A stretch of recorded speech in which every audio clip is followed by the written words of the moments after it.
Bismillahirrahmanirrahim. Alhamdulillahirabbil alamin. Wassalatu wassalamu ala asyrofil anbiya'i wal mursalin wa ala alihi wa sahbihi ajma'in. Amma ba'du.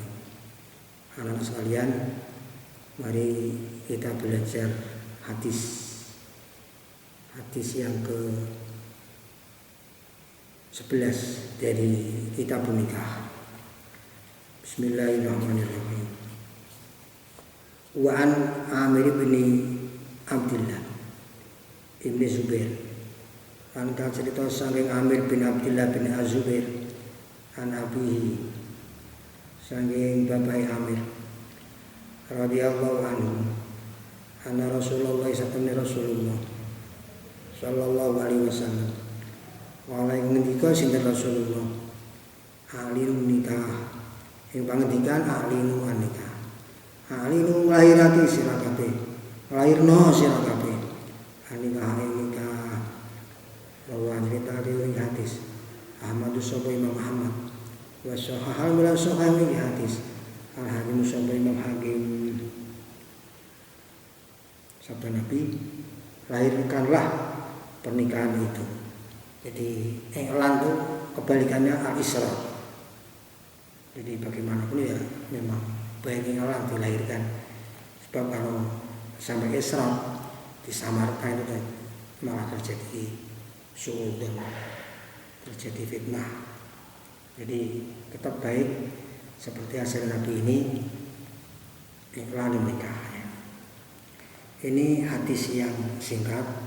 Di dalam syarahnya yaitu kitab Subul Salam di situ ditulis hadis yang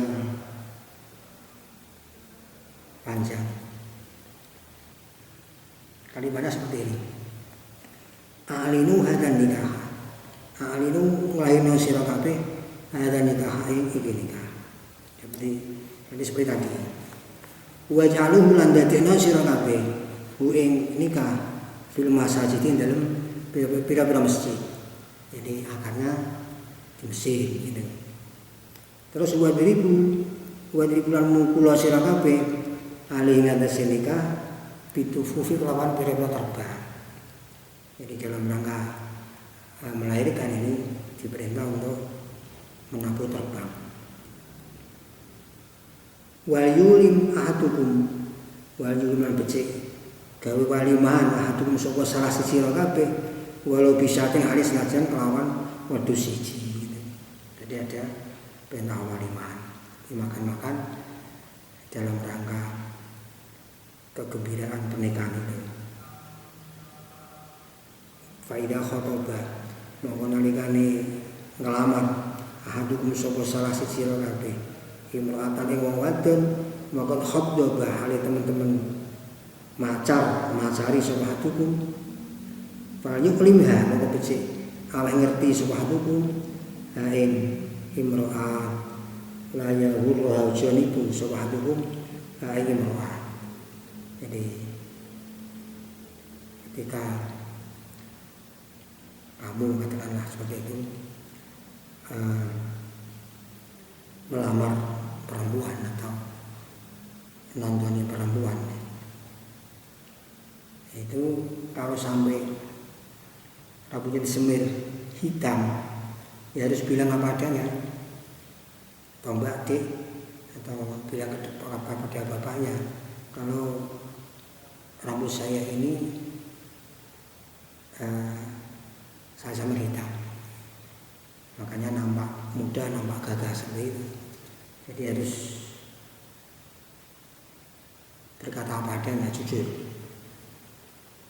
Kalau rambutnya sudah ubanan atau putih, kok disemir hitam, ini berarti penipuan, tidak boleh. Sabda Nabi, ijtanibus sawa, jauhilah semir hitam, seperti itu. Jadi intinya menyemir rambut hitam itu tidak boleh. Kemudian ulama fikih seperti dalam kitab Zubat juga menyebutkan hukumnya pakai semir ini. Siiranya seperti ini. Wa haramu khidaba sya'rin bisawat lirajulin wa mra'atin lalil jihad. Ulama-ulama mengharamkan menyemir rambut dengan semir hitam bagi laki-laki dan perempuan, tidak untuk perang. Jadi baik laki-laki maupun perempuan pakai semir rambut hitam itu tidak boleh, karena tadi penipuan. Tapi kalau jihad perang boleh, ya tujuannya untuk irhaban lil aduwi, untuk menakut-nakuti musuh, biar musuh takut, nampak kuat, nampak gagah karena rambutnya hitam semir. Itu kan penipuan. Nah, dalam hal perang nipu seperti itu boleh, tidak apa-apa. Sabda Nabi, al-harbu khid'ah, perang itu penipuan, strategi. Memang harus pintar strategi. Kalau nggak bisa ya kalah. Tujuannya perang kan menang, tidak untuk mati. Begini. Jadi sampai pakai semir hitam tidak apa-apa. Dan mestinya alatnya juga harus hal yang benar-benar canggih biar menang. Ada tambahan sedikit. Tadi kan membahas masalah semir. Sekarang kalau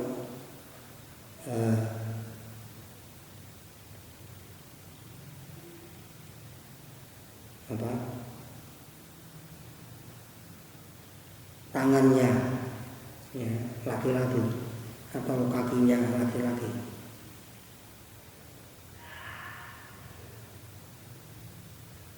ya sama. Jadi wahidul yatim warijlain bil hinna wa nahwil rijal haram. Jadi kuku terbuat kukunya tangan, kukunya kaki bagi laki-laki kalau dipasari dengan hinna ya, dan sejenisnya itu tidak boleh. Jadi untuk laki-laki tidak boleh, haram. Hilal kemudian dicoba karena uzur.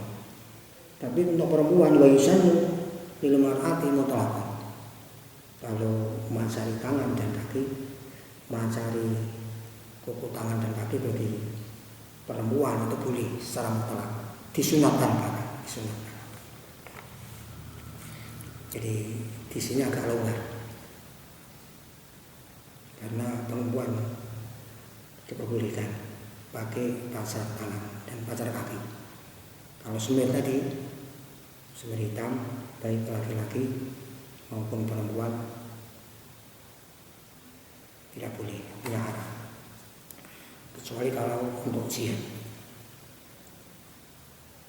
Terus hadis selanjutnya, wa Nabi Burda bin Abi Musa. Langkah cerita saya Abi Burda bin Abi Musa, anak Abi saya bapak Abi Burda radhiyallahu anhu, qala wanita sahabat Abi Burda, qala Nabi Rasulullah sallallahu alaihi wasallam, la nikah orang nikah itu sah ila bi wali sebab lawan wali, rawi hadis Ahmad al-arba'atu wa sahih hadis Ibnu Madini sabab Ibnu Madini wa Tirmidzi dalam Tirmidzi wa Muhibban wa alam bilang kepanjang ilah sapa Ibnu Hibban bil irsal wal mursal ila nikah ila bi wali. Adanya wali itu termasuk hukum akad nikah. Tidak ada walinya ya tidak sah. Termasuk tujuan adanya wali itu kan lil muhafadzah alal kafa'ah, untuk menjaga keseimbangan antara suami dan istri tadi. Nah, wali itu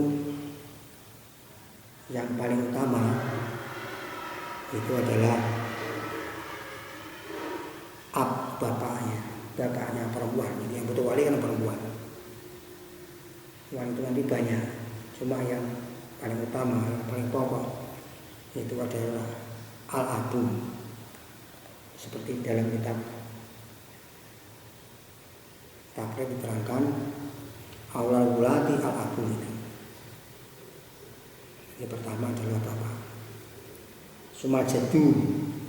Kemudian yang kedua jad kakek yang dari ayah, dari abul ab, bapaknya bapak. Sumalahu ulil abawi. Kalau tidak ada, kemudian saudara sekandung. Sumalahu ulil ab. Kalau tidak ada, itu saudara seayah. Suma ibnu akhil abadi. Kemudian kalau tidak ada, ya keponakan yang dari ahun ya abadi. Suma ibnu akhil ab. Terus selanjutnya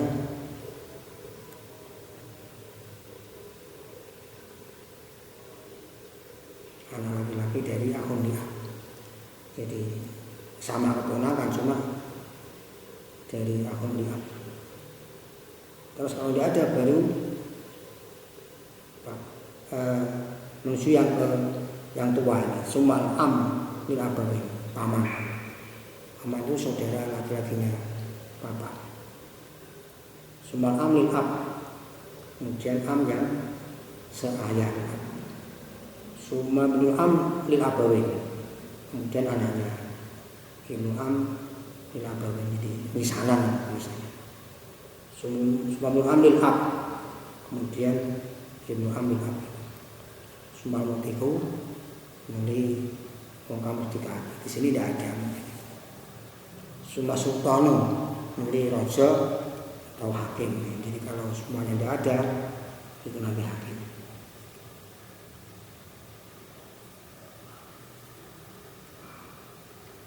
Hadis terusnya.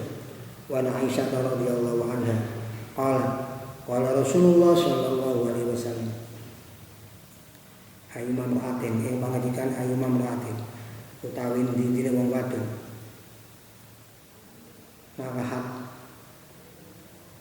iku lamun nikah sapa imro'ah biwiri ini waliya kelawan tanpa idine waline imro'ah panikah wa mute nikah imro'ah batin ku batal paling takhala mulamu tukul sapa wong dia kelawan imro'ah pala mengutui imro'ah angin mahar dimastahala sepakuli amri halal sapa wong wazausa min farsia sing berjine imro'ah wa istajaru mulamu bangkang sapa aulia para wali fasultan menguti raja wali yuman iku wali wong wali wadon wali yang orang wali ku maujud lalu timan Raja Mabani hadis al-Qur'an sapa Imam Ahmad ilan nasai ka coba Imam Nasai wa sahaha wa sahih hadis Abu Awan atau sapa Abu Awan wa Hibban wa Hakim lan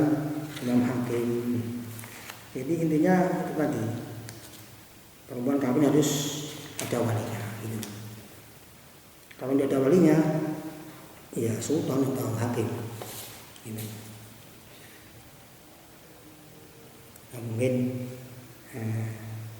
wali-wali sudah meninggal semuanya atau mungkin perempuan itu anak dari hasil zina kan tidak ada bapaknya syar'an, tidak ada intisabnya anak zina kepada ibunya tidak kepada bapak yang zina itu.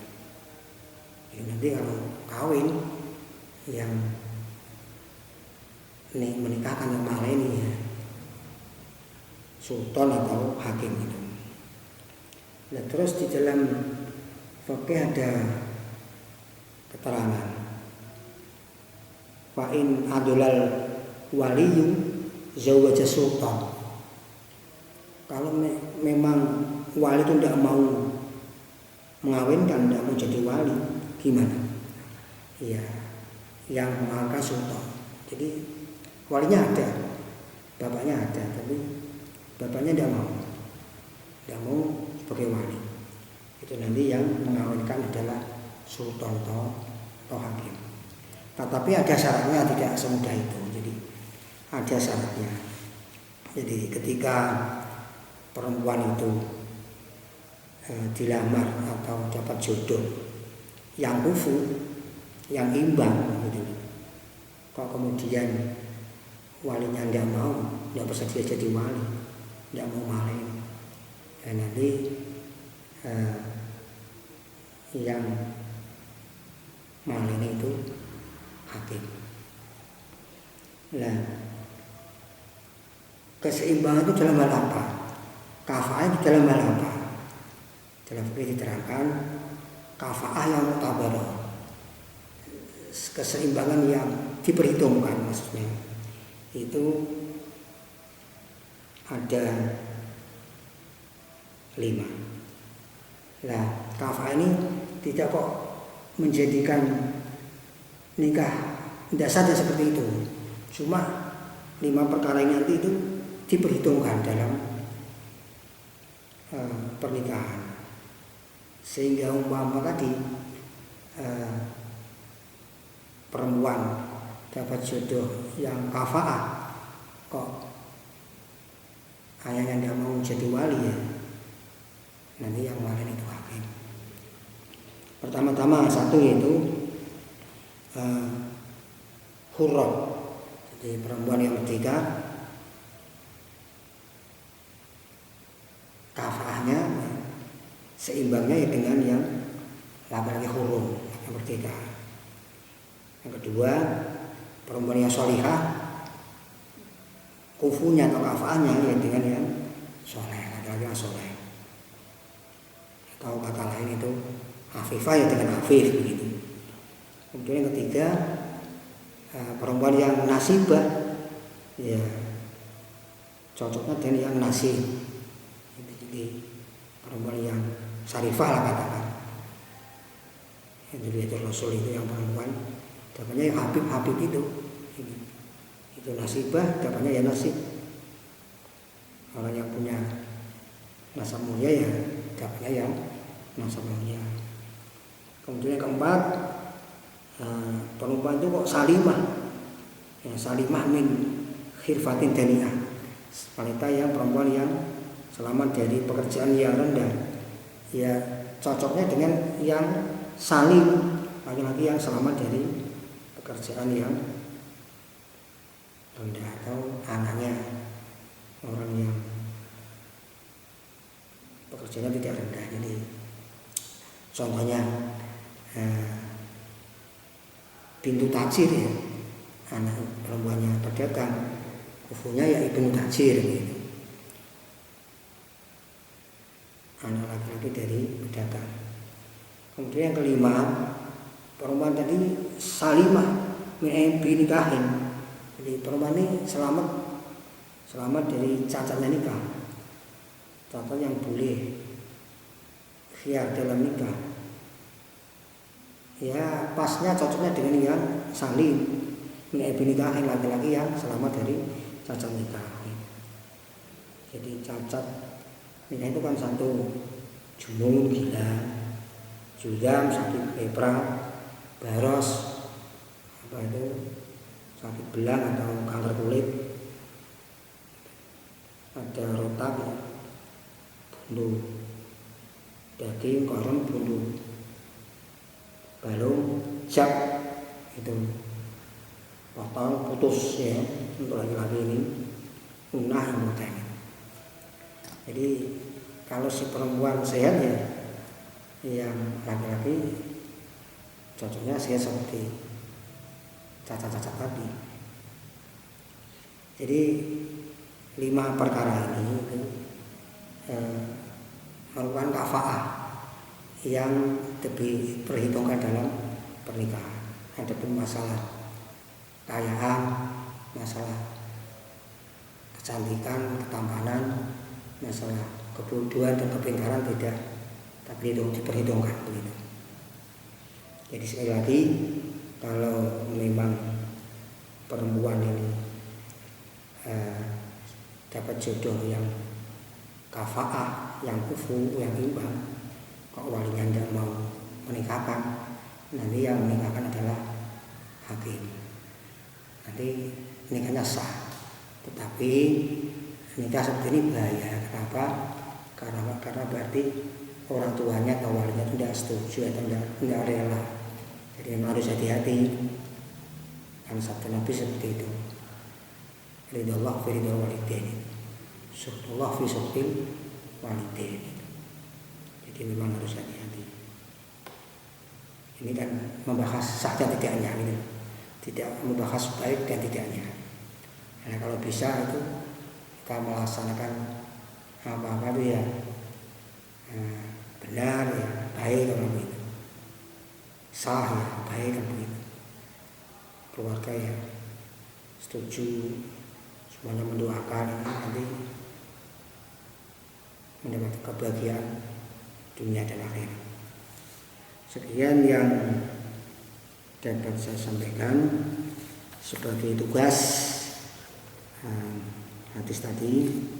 Kamu tulis, kamu gadu, kamu terjemah dengan bahasa Indonesia. Selanjutnya setorkan kepada saya.